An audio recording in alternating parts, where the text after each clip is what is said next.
Okay. Hi, SunRose. How are you? Hello, we're doing great. Just coming over a little cold because it's winter in the fall time, so we got that little sniffle going. But I we're getting over it. understand. Well, thank you so much for being willing to be an interviewee for the Rediscovering Our American Dream project. I'm so excited to have you. Thank you. Thank you. So let's just dive right in, SunRose. Please introduce yourself. Tell us your name and where you are from. Well, midakuye pi tate dopa na jiwiya imachia piksto and aha yuha chante washte na pe chuza piksto. My name is SunRose Ironshaw, and I shake your hand with a good heart. I am Si Changu and Ogallala Lakota of the Teton band of the Ocheti Shakoi, known internationally throughout the world as the Sioux Nation of Indians. I currently reside in Sioux City, Iowa, and I'm originally from Denver, Colorado. My people are from the Rosebud Indian Reservation in South Dakota and Pine Ridge Indian Reservation, but our territories are way vast, way more expansive than just the reservation. Thank you so much for that, SunRose, and thank you for that beautiful greeting. Tell us more about your upbringing and your childhood. What was it like growing up? Family, school, friends. What was it like? Well, I, at a young age, knew that I was an educator and a speaker about my people. For most of my life, I always got comments that said, wow, you're a Native American, you're American Indian. I didn't know you existed. I didn't think you guys were still alive. Did you still live in teepees, etc., etc.? I was born in Denver, Colorado, which is off the reservation, and I believe that's why I'm so cool, because I am from the city and I interacted with so many cultures that I am kind of the world. You know, I am not just from the country. So the reservation confines us to South Dakota. And in a lot of ways, people in the world view that as our utopia, as Indigenous peoples, that we're living there and striving there, that we're sovereign and we have our control of our own destiny, which is not true. The reservations, all Native American reservations, are considered prisoner of war camps. We have an ID number. And mine, it starts with 34. So my prisoner of war camp is 34. And then my number starts with 34. So, well, we are citizens of the United States by way of prisoner of war camps. In 1924, the United States government made us citizens, and I say without our consent, in my lifetime, because I never really wanted to be a citizen of the United States. And so in 1924, they made us citizens with the American Indian Citizenship Act. And that was at a time when 100% of the Rosebud population of males went to fight in the world wars. And so a lot of the wars were won with Indigenous languages, the code talkers. And so because we fought so bravely and we won so many honors in the wars, then they made us United States citizens. But at the same time, that took away a lot of our treaty rights, because how can you be on one side of a treaty if all of a sudden you get pulled to the American side? So we're kind of in an identity crisis here. We want to be American. Well, I don't know. We don't want to be American, but we are American. We're trying to live this American life. But then at the same time, Americans are telling us we're different. And when I was in school, and I'm remembering, like second, third grade, I am in an all-white school in Denver, St. Anne's Episcopal School. It's a private school, and there was only 3 Indians there at the time, and they all happened to be Lakota. Well, because it's so mythological to have an Indian person in your classroom, they always ask me to do presentations. And I'm a dancer, I'm a jingle dress dancer in the powwow world. And so my mom would put my outfit on and we'd put a CD on and I tell them the story about the jingle dress and, I have my moccasins on and I do a little presentation for them. And so every year after that, at like almost every school I've been to, I'm always doing some kind of presentation. And in social studies, the teacher would always look at me to be the expert about Indigenous people. And my mom, she went to school and she got her master's. And she's a master's in theology. She could be a reverend. So the relatives, they tease her and they're, oh, straighten up, it's the reverend. The reverend's coming. But actually, she's not very religious like that. But as an Indigenous woman, she wanted to find out why Christian people committed so many atrocities against us, which she found out about the doctrine of discovery and, manifest destination with that doctrine of discovery and how the church basically mandated it. This is God's holy land for the Christians to come.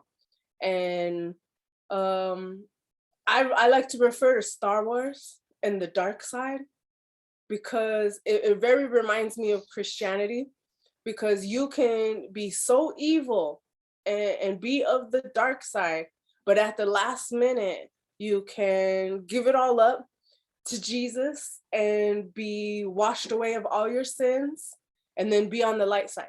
Because Darth Vader, at the end, he basically did that.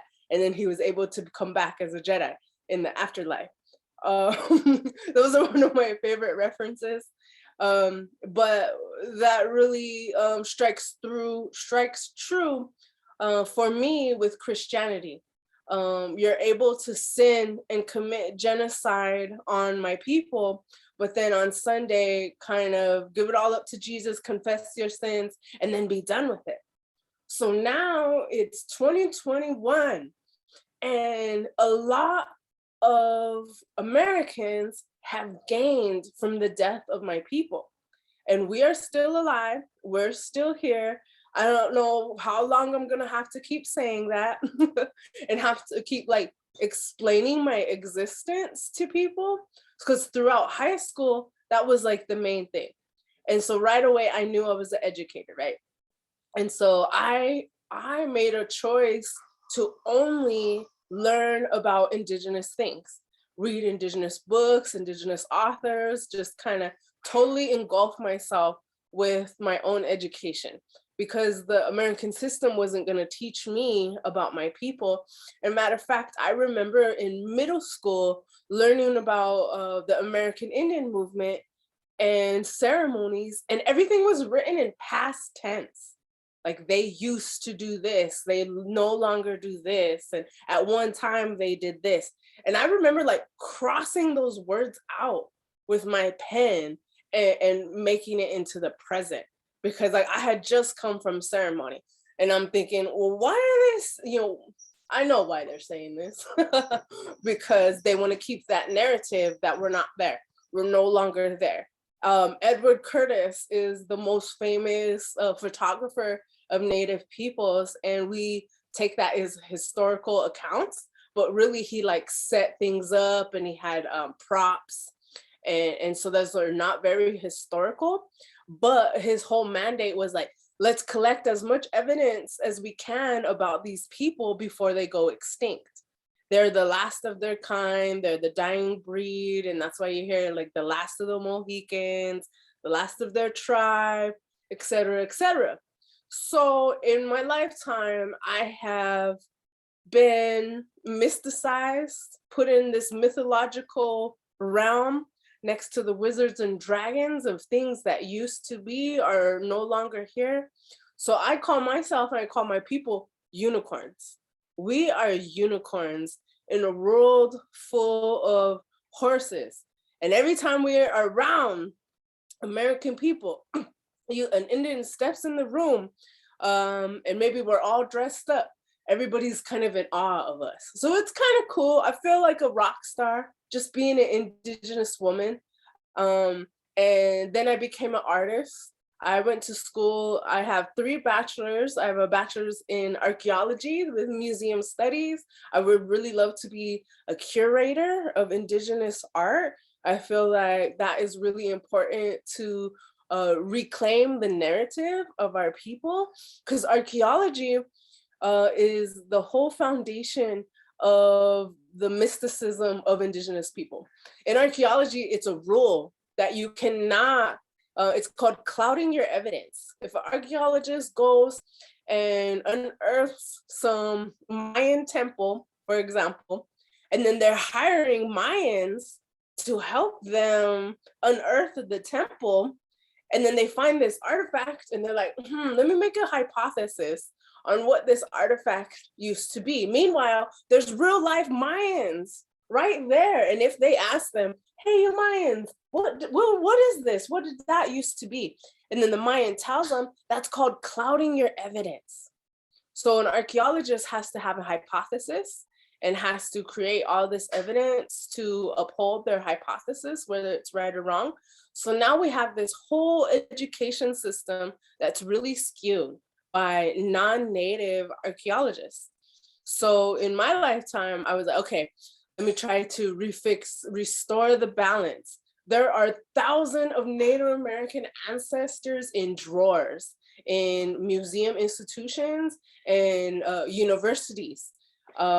Big name universities. I know there's a football field out there somewhere, and underneath the football field is their archives, and it has thousands and thousands of bones. They also used to hunt our skulls, and they have the skull studies. So there's a lot of my people's legacy that's kind of locked away and away from us. So I wanted to restore the balance. So I went to school for archaeology, the museum studies degree. And then I'm also an artist. So I have the bachelor's in painting. And then my 3rd bachelor's is in Indigenous studies. And then I became a high school art teacher. I went went back to the reservation just to learn more of myself as a Lakota woman and learn more of the language. Wow, SunRose, thank you so much for that rich and robust background of yourself and your people. And like I can, in a certain kind of way, this point that you make about being, how do you say, mystified and like, made to feel other, it resonates with me in a very particular kind of way. And I went to divinity school, so I'd love to have a conversation with your mother at some point. Yes. You've answered several of my questions. So how has the pandemic, if at all, impacted you and your family? Well, Indian country are the #1 people to be vaccinated. Like right away, we all got vaccinated. Like it wasn't even a question. And if you look at the research, I know like my companion, a lot of people look to him as for guidance. And they'd ask him, well, what do you think about the vaccine? Should we get it? Should we not get it? And he's like, well, I did my research on smallpox and others, and that's what really saved us. So we got vaccinated right away. And the vaccine was readily available because the hospital's IHS Indian Health Service is one of our treaty rights. In our treaty, which is the Fort Laramie Treaty, there's two of them, but the Fort Laramie Treaty basically says that we would have healthcare just like the president would have healthcare. So whatever the healthcare the president is getting, our people, the Oceti-Sakowin, Lakota, Nakota, and Dakota would have access to that healthcare. Well, that's not the case right now. That's not what's going on. Actually, our Rosebud Indian Health Services just got demoted to a clinic. So they're getting less funding and less availability on services. And so also when Obama did their Obamacare and everybody had to sign up, Native Americans were exempt from that because we already that's our treaty right. We were supposed to do that, like no questions asked, like right away. But for some reason, those in power seem to not read those sentences, you know, because there's a lot of things I don't understand about Americans as well, is that they can write these laws, you know, in the United States Constitution, it says that treaties are supreme law of the land, but yet they seem to disregard Indian Native American treaties. Article 6 of the Constitution, that's what it says. Treaties are supreme law of the land. So when the pandemic hit, we shut down right away, and the reservations closed down their borders. Now in the state of South Dakota, we have our governor, lady governor, but these shall not be named, but you know who I'm talking about. And she had a big problem with Indian tribes shutting down their borders. So Pine Ridge Reservation, they went to all entrances, like every road entrance, and they set up a blockade, basically a checkpoint, where they came and they scanned your temperature, and they even wrote down your license plate. They asked you where you're going, how long you're gonna be there, and you have to check out on your way out. And so they held their COVID cases down because of that. And so there wasn't a lot of contamination. But then governor, she stepped in and she basically said, you take your checkpoints down now because that's illegal, but yeah, reservations have that tribal sovereignty to protect their people.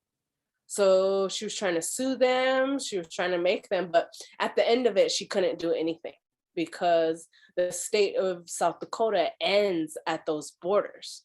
And, you know, and everything's kind of really skewed because there is a map, and it's called the Judicially Established Map of Indian Country, which tells you the borders that are legally binding to us, and it totally engulfs South Dakota.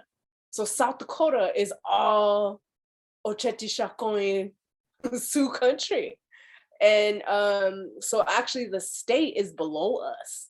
So the state should have no authority to make any of those decisions to come through. So that was a little bit of controversy, a little bit of news story where she did try to get the borders taken down. So Pine Ridge, I believe, still has their borders up, still has their COVID checkpoints up, and they were able to use their ARPA monies to fund that. And we all got ARPA monies. Each individual in Rosebud is said to get about $4,000. So they cut that in half and they put those checks out for $2,000.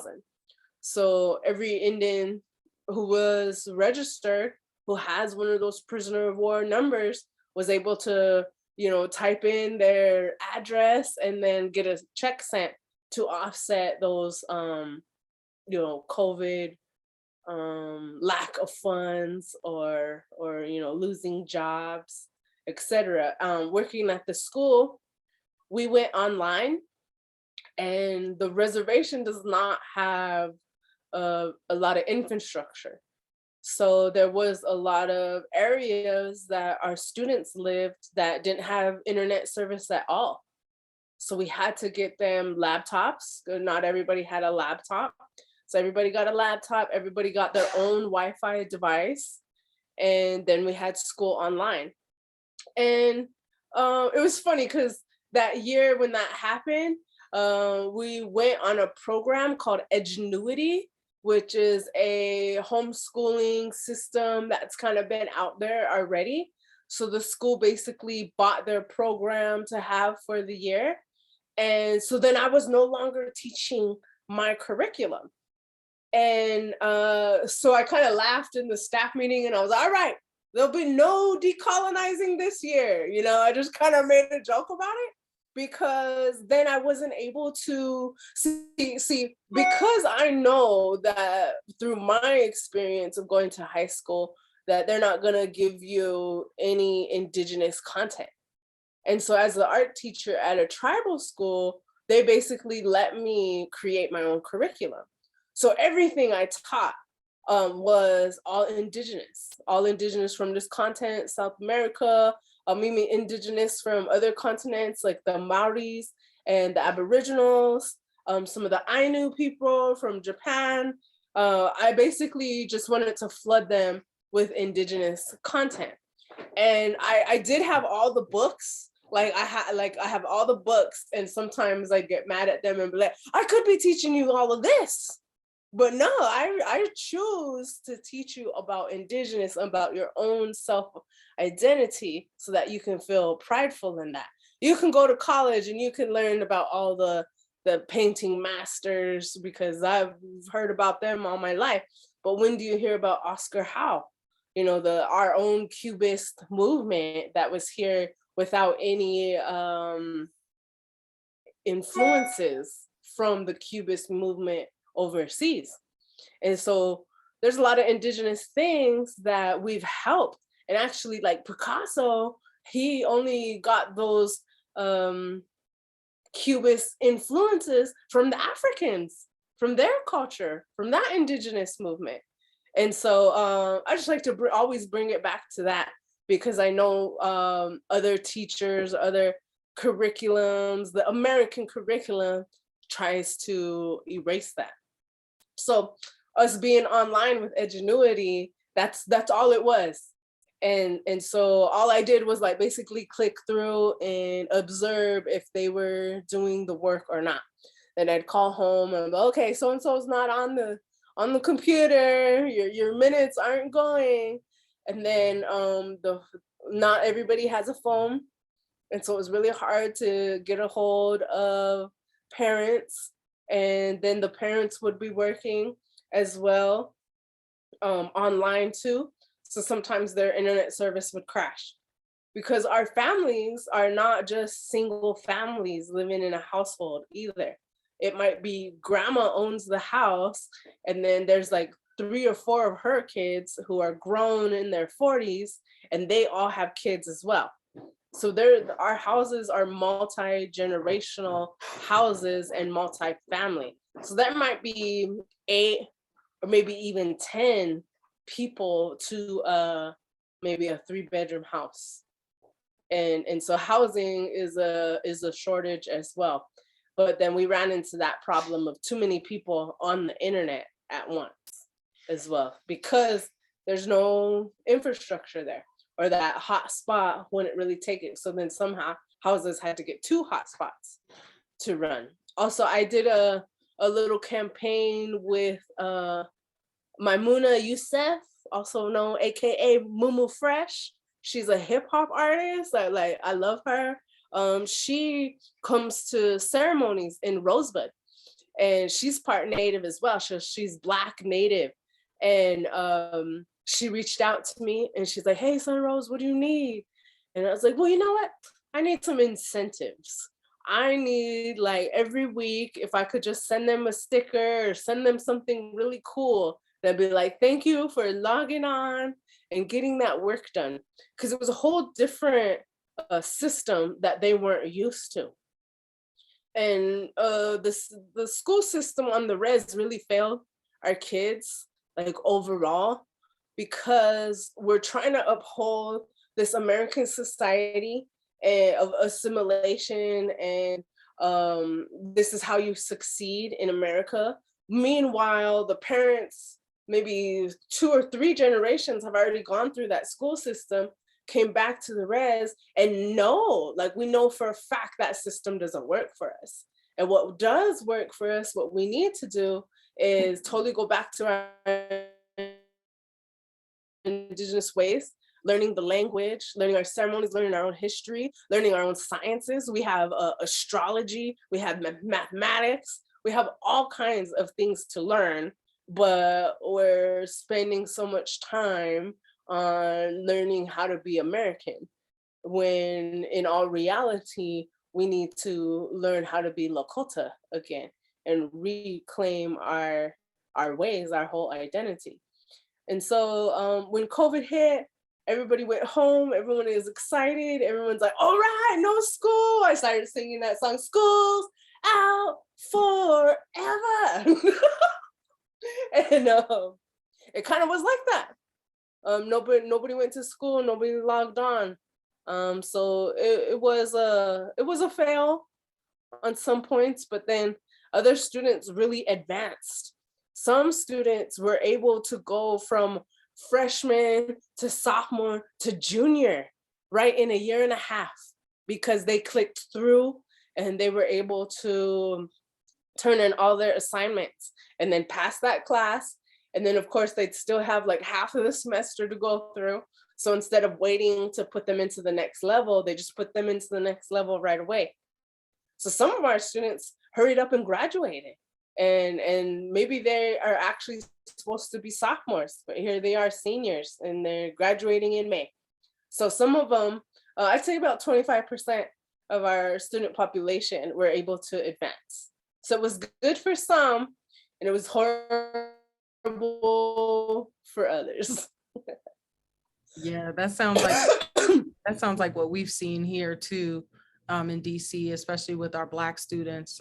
Some of them excelled with the virtual, kind of platform, and others, just like, you said, whether they had technology or they were totally checked out or really, really struggling. So thank you so much, SunRose, for just taking their time to explain these things and, kind of the different effects that the pandemic has had on Indigenous people who live on reservations, especially the Lakota.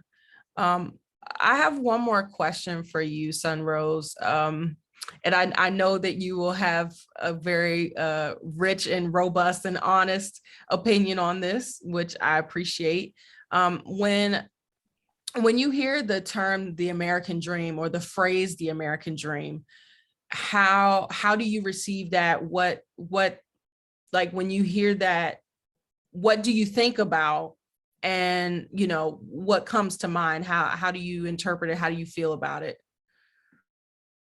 Well, I like to refer to one of our leaders and our elders in the American Indian movement, Russell Means, because he talked about this often. And what he said is that the American dream is the Indian's nightmare. It is our nightmare, because the American dream can only exist if we die. And I keep seeing that over and over and over. I was like, well, dang, they just want our people to roll over and die. And I'll go back to settler colonialism.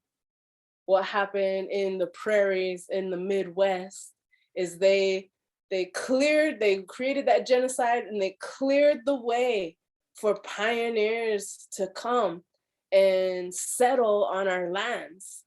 And they would have a whole bunch of wagons, like picture this, a whole bunch of wagons all lined up, and someone would shoot a gun and it'd be a race, and people would race out there for miles and miles. And then they would stake a claim, and they put a stake in the ground, and that would be their boundaries, maybe for 30 miles out or something like that. And they would have a homesteading site. And then the only way they had to keep it was to stay on that land and defend that land for generations and generations. So like there's some outlaws that had created whole towns. There's a town called Cologne, which is a French outlaw who basically, it's like kind of a mountaintop, and they went and they staked their claim on that mountain top, and they killed anybody who came close. And now in the 2021, it's a town called Cologne, and they were outlaws. And so there's descendants of outlaws and Indian killers who have created towns that surround reservations. And so Tecumseh is another one of our leaders out in the East Coast as well, mid East Coast, and he said to, I think it was the governor Hamilton at the time, he said, "So what they stole from us, they gave to you freely." So how can I really have the American dream? Where do they steal stuff to give to me freely? Who are they going to steal it from? In order to have the American dream, it has to be stolen from somebody else. So the whole American continent, the United States, is stolen land that, you know, they put up this story, this narrative. Oh, come here, it's free, nothing's here. We need people to come occupy these lands. It's free. But yeah, it's free because you killed us all. And so I like the horror movies, the Portuguese, where it's like built on an Indian graveyard, and you know we're coming back. But that's America. In order for it to be the dream for others, it has to be a nightmare for my people. It has to be something really bad and dark. I myself, who had did everything right, you know, quote unquote, I did everything right. I went to school. I was a good little Indian. I didn't get into trouble. I don't have no felonies. And most of all, I've never drank. That is the number one stereotype, that we're all drunk Indians. Even when I was a little girl, like 10 years old, I remember introducing myself as an American Indian. And my name is SunRose Iron Shell. It ain't Stacy Smith. And so right away, I'm greeting you and you're figuring out that I'm American Indian, that I'm an Indigenous person. So right away, a lot of people are like, "Oh, wow, you want to go get a drink? Are you down to drink?" And I'm like 10 years old and they're asking me to go drink. And I was just totally, utterly disgusted by that. My mom also was a drug and alcohol counselor. And so I knew I was going to be drug and alcohol free. And so I've never drank my whole life. I've never even had a sip of alcohol. And I feel like that's a choice I made at a young age, because I was like, dang, just because you think that, I'm going to go ahead and I'm not going to drink my whole life. And so in my 30s, I'm still on that. I'm still not drinking. And I'm breaking stereotypes every time I meet somebody. Because then they're like, "Oh, you want to go drink?" I'm like, "Oh, no, I don't drink." I was like, "I've never drank." And they're like, "What? What do you mean you've never drank?" And I was like, "I've never drank. I don't do alcohol." And they just don't want to believe me. Some people are calling me a liar because that stereotype is out there so much. So back to my point. I tried to do everything right. I tried to go to school. I have 3 bachelors. I tried to get several jobs in high institutions, like the Denver Art Museum, for example. The Denver Art Museum, right when I graduated in 2012, the job that was open was the Native American art curator. And I had met the head of the museum when I was doing an internship at another museum. And she was like, "Wow, we have this job coming up. They're retiring. The curator's retiring. Put your resume in right away and let's see if we could get an interview." And so I was excited, that kind of led me on. I was like, all right, because that's in my hometown, Denver. I want to live there. That's the dream job. Because the Denver Art Museum is the largest collection of Native American artifacts this side of the Mississippi River. So Smithsonian is the first, but in all actuality, 80% of our archaeological findings are in museums overseas. So in the Denver Art Museum, in their scope of collection, it was all about beautiful things. So they just didn't collect every little piece of evidence. They only collected beautiful pieces of artwork. And so that's why I am always going to be linked with the Denver Art Museum, because their collections are really vast and have a lot of history and a lot of things to learn from. So I put my resume in. I got my, 3 bachelors. I got like real high accolades. I have a few different certificates, the business certificate, et cetera, et cetera. Well, I didn't get a call back for an interview. And when and I gave them 2 weeks after I put in my resume. I gave them 2 weeks to let me know anything. And then I responded and I asked them, let's follow up. How's it going? I can come to you. And then they turned around and they told me that the job went to a non-native man, a white man with a PhD. So I was like, okay, my 3 bachelors ain't good enough. I got to go to school and get my master's. And it's got to be more than a master's. I got to go get my PhD. So when are we as Indigenous people going to be looked at as capable? Another way to put it is the United States government holds our land on the reservations in trust. Now they do that so that Indian lands can stay Indian lands forever. But also what that means is that an Indian can never hold the deed to their own land. I might be able to go get a 2.5-acre home site from the reservation, put a house on there and live there. But you know who holds the deed? Not me. Uncle Sam holds the deed, and he will always hold the deed. And so American Indians who live on that reservation trust land, and we call it in distrust, they hold our lands in distrust because they don't trust us to hold that deed. And so financially, we cannot apply to the bank for a loan because we don't have collateral. If we held the deed, we would have that collateral to get that loan to build a house. And so the biggest loans we can really get are for cars and trailer houses. So if you look on the res, there's nothing but trailer houses. And there might be like several cars in front of that trailer house. But there's instances where we cannot really attain what normal Americans can attain. Now, if I leave the res and then I go buy property, I can hold the deed. And it's private property. It won't have those protections as well.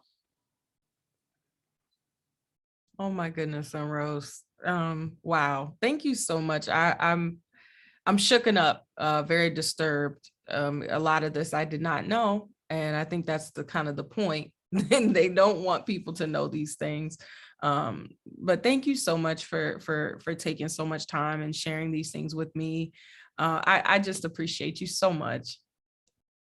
Well, thank you for hearing my perspective. That really means a lot. Absolutely. Absolutely.